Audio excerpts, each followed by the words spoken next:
Une employée de crèche de Lyon a été mise en examen la semaine dernière, soupçonnée d'avoir tué une fillette de 11 mois après lui avoir fait ingérer un produit caustique car elle ne supportait pas ses pleurs. Un drame qui a entraîné de nombreux témoignages glaçants de jeunes parents, mais aussi de personnes travaillant dans des établissements privés du réseau People et Baby. La mort d'un bébé de 11 mois empoisonné par une des employées d'une crèche du réseau People et Baby à Lyon a suscité un immense émoi en France et ravivé des craintes comme celle d'une maman dont l'enfant était rentré avec des marques inquiétantes de la crèche. Elle a aussi mis en lumière les nombreux problèmes de ces structures privées dans lesquelles le bien-être des enfants passe après les réductions de coûts et le profit. RMC a dévoilé le témoignage exclusif d'une personne qui travaille dans l'un de ces établissements. Si elle dénonce l'insalubrité des locaux, l'emploi de personnel non qualifié ou encore le retard en approvisionnement de couches, elle relate aussi la maltraitance quotidienne avec des exemples terrifiants. Encore en poste dans un établissement People et Baby, une puéricultrice en Seine-Maritime a décidé de parler, pour dénoncer et pour aussi ne pas cautionner ce qui se passe sur son lieu de travail.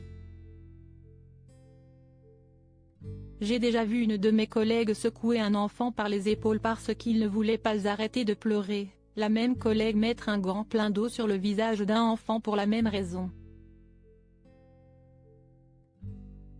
Autre chose, qui s'est passé aujourd'hui, ma collègue a donné de la purée bouillante à un bébé, il a hurlé de douleur, et elle a insisté car elle n'avait pas le temps d'attendre que ça refroidisse, il fallait passer à quelqu'un d'autre après, raconte Camille.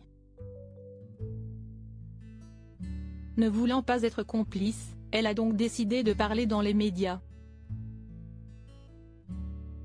Elle avait fait remontrer ses agissements à sa direction qui lui a simplement répondu que comme les femmes étaient embauchées, il n'y avait plus rien à faire. Humiliation, bébé qu'on laisse pleurer dans les dortoirs pour que le personnel puisse souffler, nombreux sont les problèmes signalés dans des endroits où les moyens humains et d'argent manquent. RMC précise que les journalistes ont essayé de contacter des membres du groupe People et Baby mais aucun retour ne leur a été fait. Ces dénonciations rappellent celles qui ont eu lieu dans un autre univers, celui des EHPAD.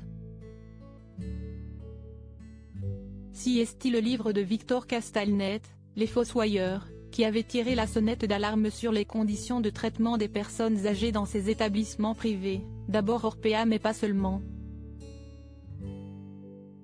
La secrétaire d'État à l'enfance, Charlotte Cobel, a demandé au département d'intensifier les contrôles notamment pour les crèches People et Baby.